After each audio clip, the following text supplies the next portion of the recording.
오늘 말씀을 함께 보겠습니다. PPT로 준비했습니다. 오늘 말씀 한번 같이.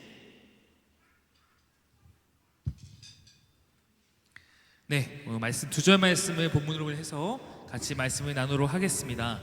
두 절 말씀 함께 같이 마음 다해 우리 함께 읽도록 하겠습니다. 읽겠습니다. 시작.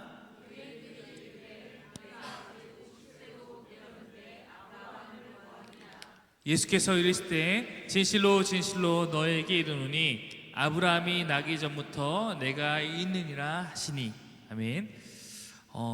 아동부 설교가 아니기 때문에 우리 아동부 친구들한테는 조금 내용이 쉽진 않을 수 있겠지만 쉽지 않을 수 있겠지만 저는 가끔씩은 이렇게 함께 온 세대가 모여서 예배할 때 아이들이 또 어른들이 예배하는 모습을 보고 또 이 안에서 함께 예배하는 이 분위기 속에서 하나님이 주시는 또 아동부 예배 다른 특별한 것들을 경험하게 되리라 믿습니다. 오늘도 함께 같이 예배하게 될 때 하나님이 주신 은혜가 가장 크게 역사하는 그런 하루가 되기를 간절히 바랍니다. 12월이 목회자들에게는 굉장히 바쁜 시기입니다. 일단은 행사가 많고 마무리해야 될 일이 많고 그리고 무엇보다 예배가 많아요. 그렇죠? 예배 많습니다. 주일 저녁에 저희가 행사를 했기 때문에 행사에 대한 마무리도 하고 또 금요일부터 이어진 세 번의 예배, 금요 예배, 그다음에 주일 아침, 주일 저녁 이것들 영상 작업도 해서 올려야 되고 또 이번에 행사 영상을 기다리는 분들이 많을 것 같아서 그 작업을 빨리 하려고 하다 보니까 이틀의 시간이 훌쩍 지나갔어요. 그래서 어젯밤 퇴근하고 나서야 자정이 돼서 설교를 준비하려고 딱 앉았는데 막막했습니다. 사실 뭘 해야지, 설교를 잘 전하고 싶은데 뭘 해야 되지.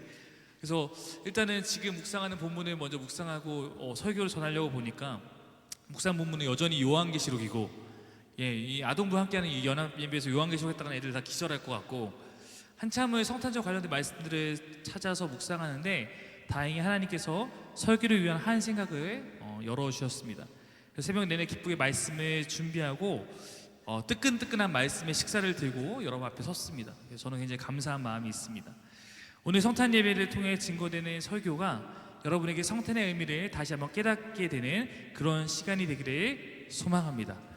설교로 들어가면서 하나만 경고할 것은 저는 아동부라고 할지라도 예배 시간에 설교 시간에 집중하지 못하고 방해하는 것을 잘 참지 못하는 목회자입니다. 아마 잘 아실 거예요. 그래서 제가 이렇게 잘 지켜보고 있고 여러분 최선을 다해서 예배해 주시기를 간절히 바랍니다. 성탄절은 오늘 말씀은 성탄절에 대한 말씀인데 성탄절, 성스러운 탄생이라는 의미가 아니겠습니까? 이것이 바로 예수 그리스도의 탄생을 기념하는 절기입니다. 예수님의 구체적인 탄생일은 사실은 12월 25일은 아닐 거예요. 정확하게 언제인지는 어느 누구도 알 수 없지만 12월이 아니다라는 것만은 일치된 견해입니다. 왜냐하면 12월은 너무 추워서 목자와 양떼가 밤에 밖에 있을 수가 없어요. 성경의 증언에 보면 밖에 있어야 되는데 밖에 있을 수가 없습니다. 실제로 당시에 중동 지역의 목자들은 10월이 지나면 밤에는 추워서 밖에 나가지 않는다고 합니다. 그러므로 아마도 많은 사람들이 봄이나 이런 시기에 예수님 탄생하셨을 거라고 보고 있습니다. 다만 예수 탄생하신 것을 기념하는 예배를 드리고 싶으니까 날짜를 정해야 되는데 그 날짜 정해진 것이 12월 25일 바로 오늘입니다. 그러므로 적어도 이 시기만큼은 예수님이 이날 탄생했건 탄생하지 않았건 그것이 중요한 것이 아니라 이날이 예수 탄생을 우리에게 기억하라고 하나님께서 정해주신 날이라는 거예요. 그러므로 이날만큼은 여러분 다른 것이 아니라 예수님의 탄생이 가진 의미를 기억하고 묵상하고 이것을 통해서 예수님을 향한 우리의 참된 신앙을 고백할 수 있어야 하는 것입니다. 어제 제가 뉴스를 보는데 성탄절에 관한 기사를 뉴스에서 다루면서 어디로 가서 성탄절 분위기를 취재하냐면 명동 성당으로 가더라고요. 좀 자존심이 상했어요. 명동 성당으로 갔습니다. 생각해보면 교회는 막 딱 대표되는 어디를 딱 정하기가 사실 어렵잖아요. 근데 가톨릭은 중앙 집권 체제이므로 한 곳을 선택해 취재하려면 아마도 그곳을 갔겠구나 수긍은 갑니다만 조금 아쉽긴 했습니다. 가톨릭에 대해서 제가 언급하는 이유는 그들과 우리가 예수님을 바라볼 때 조금은 다른 관점이 부각되는 것이 있는데 특별히 그것이 아기 예수에 대해서입니다. 가톨릭에서는 예수님과 함께 매우 중요시되는 인물이 있죠. 그것이 성모 마리아입니다. 저희는 마리아에 대해서 뭔가 신적인 의미를 부여하거나 그에 대한 어떤 종교적 의미를 부여하지 않습니다. 그는 그냥 순종을 잘했던 하나님의 사람으로 쓰임받았던 여인이라고 생각하고 있습니다만, 그는 성모 마리아라고 부르지 않습니까? 아마 가톨릭과 교회 입장이 가장 명확하게 갈리는 것도 바로 이 마리아에 대한 이해가 아닐까 싶습니다. 마리아가 강조되는 가톨릭에서 갖게 된 당연한 시각 하나가 뭐냐면 마리아와 함께 있는 아기 예수입니다. 여러분, 대부분의 그 조각상에 보면 마리아와 함께하는 예수는 막 성장한 예수가 아니라 항상 아기 예수죠. 마리아의 보호가 필요한 어머니 마리아와 아기 예수. 아마 성당이나 뭐 유럽에 갔으면 이런 조각상을 많이 보시게 될 것입니다. 성탄이 탄생을 강조하는 절기만큼 우리에게도 아기 예수의 태어난 모습이 떠오르는 것은 당연합니다. 그러나 물론 그것이 성탄의 밖에서 말한 것처럼 산타가 강조되거나 이런 것보다는 훨씬 더 중요한 것입니다만, 아기 예수가 가진 것이 단순히 어머니 옆에 있는 작은 아기여서는 안 된다라는 것을 이 시간 나누고 싶은 거예요. 우리에게는 눈에 보이는 그 현상과 거기에 담겨있는 신앙적인 해석이 함께 있어야 됩니다. 눈에 보이는 현상은 이것이지만 이것이 어떤 의미인가를 우리는 늘 돌아봐야 돼요. 왜냐하면 우리는 이 땅에 살지만 우리는 하나님의 관점을 품은 사람이기 때문에 그렇습니다. 예를 들어서 나의 고난이 눈에 보이는 현상으로서는 고난일 수 있지만 우리가 이것을 신앙적 이해와 나의 믿음의 고백 가운데 때로는 그것이 더욱 하나님을 찾게 되는 열망의 시발점이 될 수도 있음을 우리는 다 알고 있을 것입니다. 또한 눈에 보이는 현상으로는 십자가에 달린 예수는 나약하고 무기력하게 죽은 것이지만 그것에 대해서 요한복음은 어떻게 표현하고 있냐면 예수의 십자가에 달려 산에 오르는 것을 왕이 이제 왕으로서의 역할을 다하기 위해서 왕의 대관식에 승리하시는 대관식에 오르는 장면으로 온 세상의 구주 되신 예수님이 사탄의 권세를 이기고 승리하시며 높이 오르시는 것으로 그 신학적 의미를 거기에 담아내고 있는 것처럼 말입니다. 아기 예수의 탄생도 마찬가지입니다. 아기 예수의 탄생이지만 이 안에 담긴 신학적인 의미는 결코 한 생명이 그냥 태어난 것에 머무를 수 없는 것이죠. 분명히 한 생명이 약 2000년 전에 이 땅에 시작된 것은 맞지만 그 생명은 거기가 시작점이 아니다. 태초부터 창세기 전부터 하나님과 함께 하시며 이 땅의 모든 것을 창조하신 분이 예수님이다. 이것이 성경의 고백이기 때문입니다.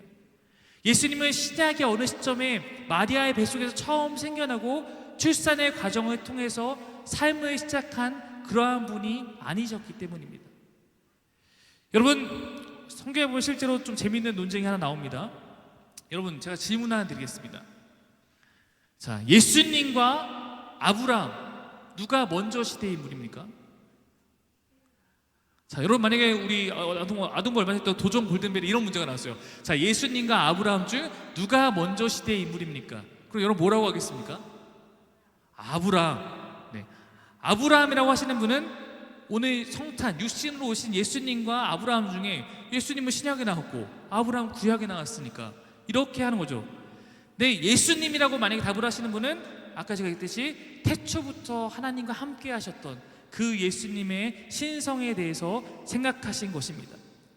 예수님이 실제로 사역하시다가 유대인들의 시작점이 아브라함이 믿음의 조상이에요. 유대인의 조상이에요. 아브라함에 대해 언급했을 때 유대인들과 논쟁을 하는 장면이 나옵니다. 그것이 오늘 본문인데 제가 좀 더 쉬운 성경으로 한번 다시 보여드리겠습니다. 띄워주십시오. 네, 한번 같이 읽겠습니다. 시작. 당신은 아직 나이가 50도 안 되었는데 아브라함을 보았다는 말이요, 예수께서 그들에게 말씀하셨다. 내가 진정으로 너에게 말한다. 아브라함이 태어나기 전부터 내가 있다. 좋아요. 자, 이 구절을 통해 종종 예수님의 육신의 나이에 대한 논쟁을 하는 경우도 있습니다. 우리가 흔히 알고 있는 예수님의 나이는 몇 살로 알고 있죠? 네, 30살에 공생을 시작해서 33세에 십자가에 달려 죽으신 것으로 우리는 많이 이해합니다. 근데 여기 보면은 예수님을 보면서 당신 말이야 나이가 50도 안 되는데 50세도 안 되는데 말하는 거 보면서 우리 첫 번째 이런 의문을 품을 수 있죠. 예수님이 엄청 노안이었을까? 30살인데 육체적 나이가 한 45세 이상 되어서 이렇게 얘기했을까 의문이 들만 하죠. 이거에 대해서 실제적으로 해석이 두 가지입니다. 하나는 30대 초반이 맞는데 정말 우리가 얘기해서 노안이어서 가 아니라 50세가 유대 사회에서 은퇴하는 나이예요. 은퇴하는 나이. 그래서 아직 너는 그런 은퇴하면 어른 성숙함도 없는 사람이 아브라함보다 먼저라고 하느냐라고 비웃는다는 해석이 첫 번째. 아니면 반대로 예수님이 실제 나이가 40대 초중반쯤 돼서 50세도 안 되었다고 유대인이 말한 것으로 해석하고, 반대로 우리가 알고 있는 예수님이 30세에 사역을 시작하셨다라는 구절에 대한 해석이 오류라는 주장도 있습니다. 누가복음 3장 23절이 그 말씀인데요. 한번 다음 말씀 한번 읽겠습니다. 시작. 여러분, 예수님이 30세가 되었다라는 근거는 성경에 이것 딱 하나입니다. 이 구절 말고는 아무 데도 없어요. 그러니까 이 구절에 대해서 이제 해석이 다른 건데, 레위인들이 성전 봉사를 시작하는 나이가 30세였습니다. 그러니까 성경 신학적 관점에서 보는 사람들은 예수님이 사역하시는 것이 이 땅에 하나님 나라, 하나님 예배하는 성전을 시작하는 것이었기 때문에 레위인의 시작점과 그 의미를 맞추기 위해서 예수님의 나이를 30즈음이라고 표현했다라고 해석하는 것입니다. 이 경우는 실제 예수님 나이는 40대일 수도 있는 거예요. 둘 다 충분히 가능한 해석입니다.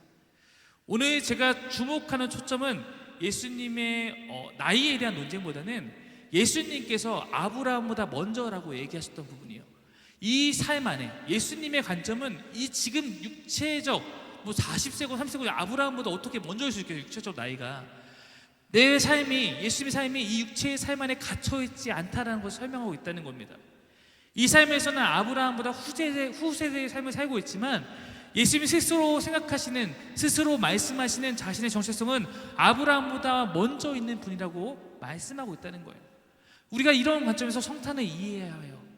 아기 예수의 탄생이지만 이것은 아기 예수가 아니라 수천 년의 기다림과 준비의 과정을 거쳐서 우리에게 찾아온 아주 오래된 약속의 결과라는 사실입니다. 죄송한 표현입니다만 이 아기는 몇천 년 묵은 아기인 거예요. 몇천 년을 묵어서 우리한테 찾아온 아기입니다. 참 신기하게도 하나님은 특별한 경우가 아니라면 세상의 질서와 틀을 존중하세요. 그것은 흔히 인간 세상에 신화와 같지 않게 우리의 일상 가운데서 예수님은 늘 스며들어서 계셨다는 것입니다. 대표적으로 우리의 신화 가운데 이런 거 있잖아요. 석가에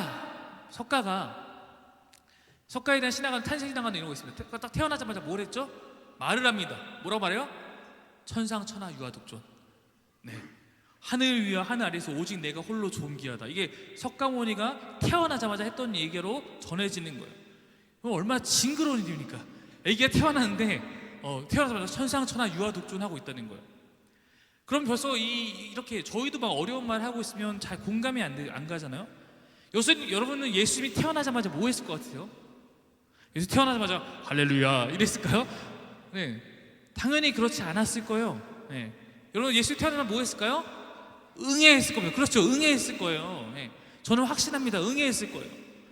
예수님의 삶이 얼마나 일상적이고 얼마나 독특함이 없었으면 예수님의 탄생에 대해서 마리아가 그렇게 수많은 어떤 성령적인 경험을 한 다음에 예수님이 12살 때 실종합니다. 아이를 잃어버려요. 성전 데리고 갔다가.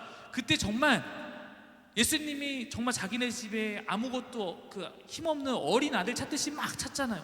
만약에 마리아가 날마다 예수님이 정말 막 어렸을 때부터 막 이상한 짓을 하고 다녀요. 그러면은 이분은 좀 내 아들이지만 특이한 분이니까 이분은 알아서 잘 살 거야 하고 막 그렇게 찾지 않았을 것 같아요. 근데 정말 우리가 아이 찾듯이 막 찾습니다. 그때 예수님께서 말씀하신 한마디 때문에 마리아가 딱 깨닫는 장면이 나와요.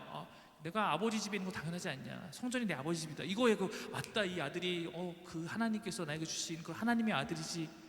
그만큼 예수님이 일반적이었다는 거예요. 아까 얘기했듯이 예수님의 사역이 30세 혹은 그 이후든지 그 메시아의 사역을 시작할 때까지 기록 자체도 없어요. 12살이다 그 기록 하나입니다.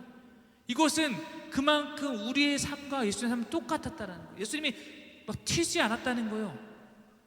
여러분 왜 그랬을까요? 예수님은 분명히 아까 수천 년 동안 기다려서 이 땅 가운데 오신 분인데 왜 그 사역을 시작할 때까지 아무런 독특함도 나타나지 않고 우리와 똑같이 지내셨을까? 저는 어제 이 부분을 묵상하면서 저는 이렇게 생각을 했어요. 예수님은 기다림의 도 같으신 분이구나. 몇천 년 전부터 계시고, 그것도 어쩌면 우리들의 시간이고, 시간이 시작되는 시작점보다도 앞에 계셨던 분이 예수님인데, 정말로 그 오랜 시간을 기다리시고 우리에게 오신 것이 아닙니까? 이분이 막 마음이 급하신 분이었으면 이미 구약에 몇 번 내려왔어요. 이미 구약에서 막 이스라엘 백성이 환장할 노릇하고 있을 때 시간을 뚫고 막 내려와야죠. 그 구약의 답답한 실패한 이스라엘 백성 보면서도 기다리셨어요. 하나님의 계획에 따라서 참고 기다리셨어요.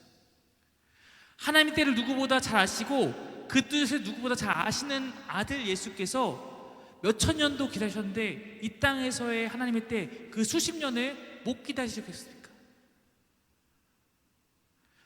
여러분 생각해보면 아기로 오셔서 급하다고 곧바로 아기가 십자가를 질 수 없지 않습니까? 네. 또 아기가 제사는 또 어떻게 삼습니까? 그는 이 땅에서 랍비로서 불릴 수 있고 선지자로서 활동할 수 있고 제자를 삼을 수 있는 나이 때까지 잠자코 기다리시는 거예요. 반대로 신하들을 생각해보면 신하들은 급해요. 여러 그리스 신하 무슨 신하 보면은 급해요. 뭔가 남들과 이 사람은 다르다는 것을 빨리 탄생부터 보여주고 유령이부터 남다르다는 것을 보여줘서 이 사람을 막 부각시켜야 됩니다. 아시겠지만 여러분, 북쪽에 계신 우리 위원장 1대 위원장님에 대한 신하도 솔방울로 그분은 수류탄을 만드시고 그러지 않았습니까? 그러니까 뭔가 그런 여러 가지 신하들이 막 있어요. 왜냐하면 그들에게는 이 삶이 전부니까. 이 짧은 삶을 통해서 뭔가를 막 해고 뭔가를 막 보여줘야 하는 거예요. 여러분, 반면에 예수님은 이 땅의 삶도 길지 않았을 뿐더러 단 3년 동안만 이 땅에서 자신에게 주어진 사명을 감당하십니다. 왜냐하면 그분의 삶에서 이 땅의 시간은 그분이 존재하는 그 삶 가운데서 아주 짧게 주어진 사명의 여행과 같았기 때문입니다. 이미 이 탄생 전에 그분에게는 수많은 시간이 있었고 이 승천 이후에도 재림의 날까지 지금 오랜 기다림을 갖고 계시는 분이에요. 잠깐 우리 가운데 특별한 목적을 갖고 오셨던 것입니다.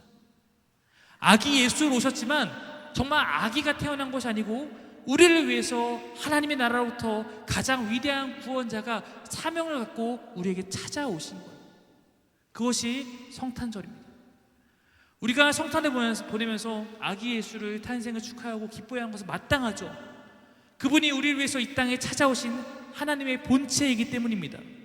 우리를 위한 하나님 나라의 왕이 우리 가운데 오신 것입니다. 우리가 그 탄생을 그런 의미로서 감사해야 하는 것입니다. 아기가 탄생했다고 해서 우리가 어느 집 돌잔치 가서 축하해 주듯이 그런 마음이 돼서는 결코 안 되겠죠. 어떤 분이 오신 것인지, 이분이 왜 오신 것인지 우리는 깊이 묵상해야 합니다. 마태복음은 이렇게 말하고 있어요. 1장 말씀입니다. 읽겠습니다. 시작.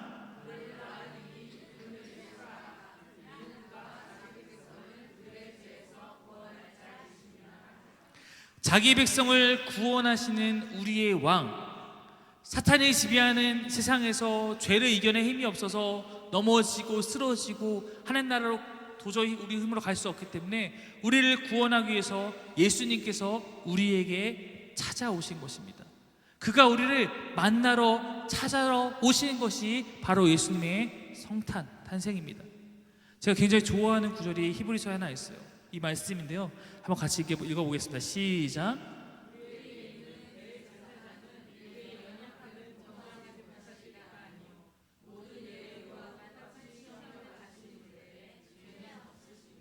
히브리서는 제사의 관점에서 예수님의 모든 사역을 설명하기 때문에 예수님을 대제사장이라고 표현합니다. 왜냐하면 그가 하나님과 우리를 이어주는 대제사장의 사명을 감당하셨기 때문입니다. 그런데 그 다음 부분이 너무 인상적이에요.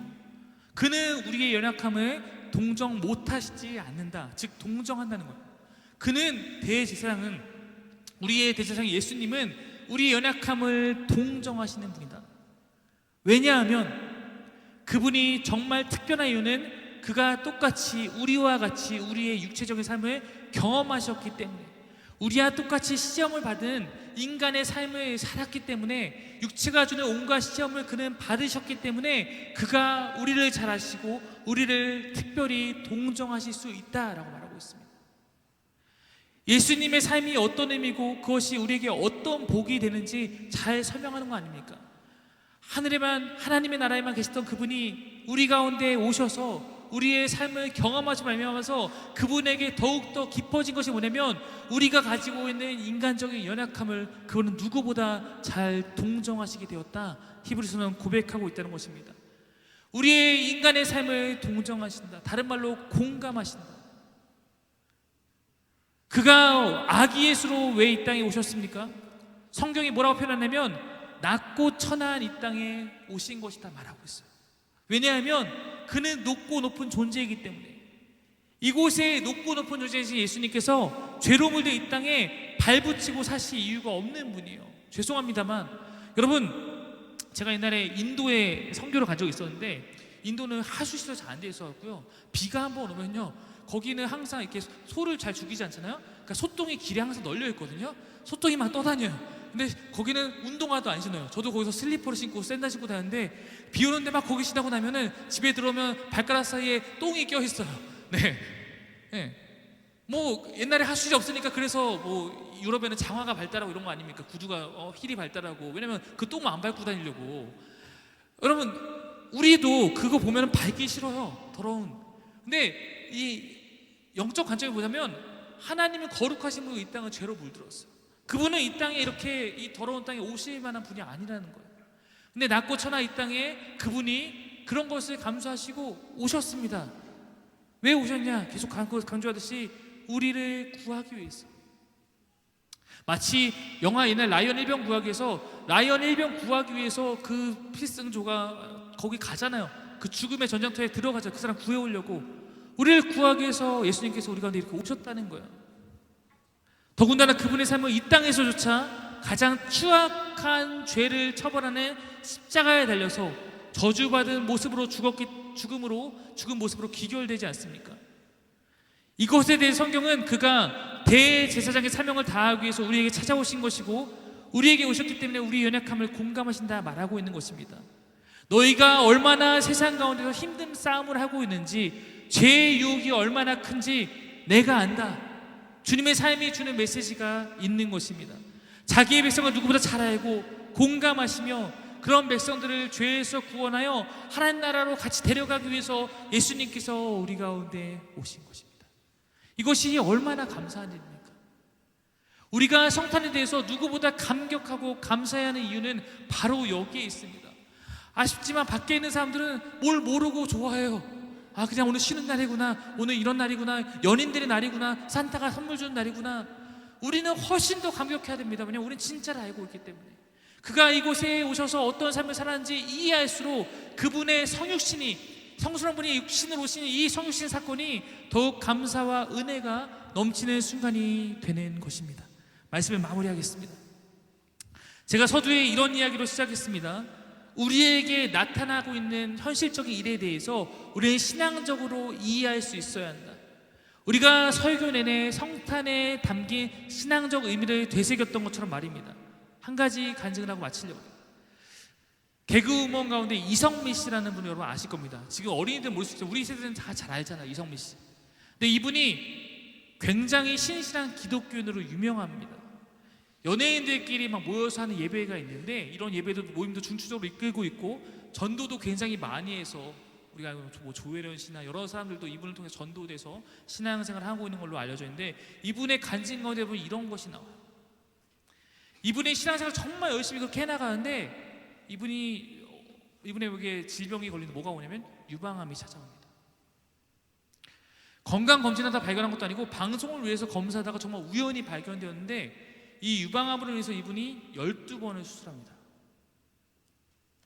그때 당연히 인간적인 마음이 찾아오죠. 아, 내가 하나님 위해서 이렇게 살았는데 어떻게 내게 암이 오나? 당연히 이분도 그런 마음이 맨 처음에 들었대요. 근데 분명히 여기 하나님 뜻이 있겠지, 신앙적 의미가 무엇일까 찾고자 했다는 거예요. 근데 그분에게 이런 생각이 스쳤다는 거예요. 근데 사실 이분이 여러 사람을 전도하는데 뭐 지금은 안타깝게 세상을 떠났지만 울랄라 세션이라는 팀이 있는데 거기에 리더가 임윤택이라는 사람이 있습니다. 이 사람이 암투병을 할 때 이 윤택 씨라는 이 임윤택이라는 사람에게 이 이성민 씨가 알고 지낸 사이여서 몇 번 복음을 전하고 싶었는데 이런 마음이 항상 있었다는 거예요. 나는 암을 겪지 않아서 고통을 모르는데 내가 이런 암 환자에게 가서 복음을 전하는 게 너무 말로만 떠드는 것이 아닌가, 이런 마음과 갈등으로 주저함들이 있었다는 거예요. 근데 이분이 자신에게 찾아온 암에 대해서 그렇게 이해하기 시작했답니다. 내가 이런 고통을 겪음으로 그런 자들을 위로하고 그런 자들에게 복음을 전하라고 하나님께서 나에게 암을 만나게 하셨나 보다. 그런 마음 하나님께로부터 받고 바로 임윤태 씨에게 전화를 했대요. 그래서 윤태가 내가 암에 걸려보니까 그동안 내가 얼마나 힘들었는지 이제는 내가 조금은 알 것 같다라고 하면서 복음을 전했다라는 이야기를 해요. 저는 이 간증을 들었을 때 참 놀랍고 부끄러웠어요. 이분의 삶이 목회자인 나보다 더 낫다. 이것이 현실의 고난을 뛰어넘는 바로 그러한 믿음이구나. 도전이 참 많이 되었습니다.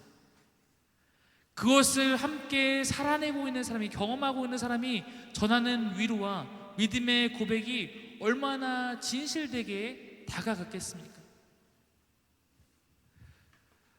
물론 우리가 모든 것을 다 경험할 수 없죠. 저도 아직 이런저런 경험이 적어서 때로는 아픔 가운데 있는 분들에게 좋은 위로자가 못 되는 경우가 참 많습니다.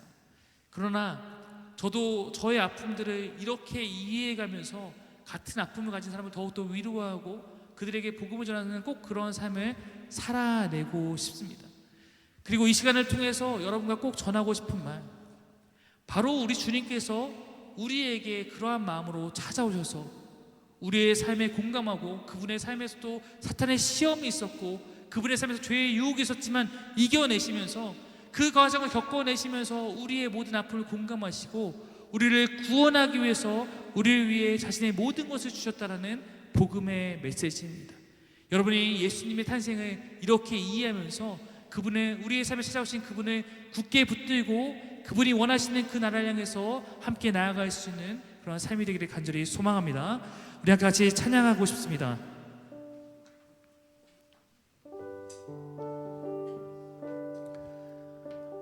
우리 예수님께서 그렇게 시간을 뚫고 시간을 넘어서 우리의 삶에 찾아오셨습니다. 우리가 그것을 이 시간 기억하고 고백하며 함께 찬양하면 좋겠습니다.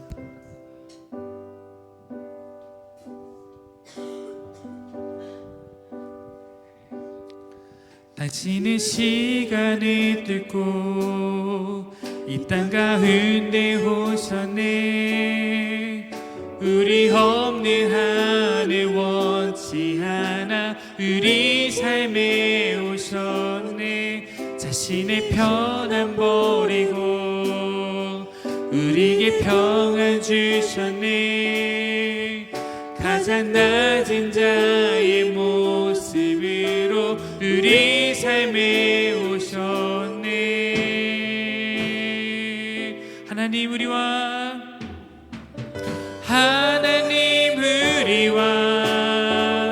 영원히 함께 하시네. 꿈없는 우리에게 그 나라 보여주시네.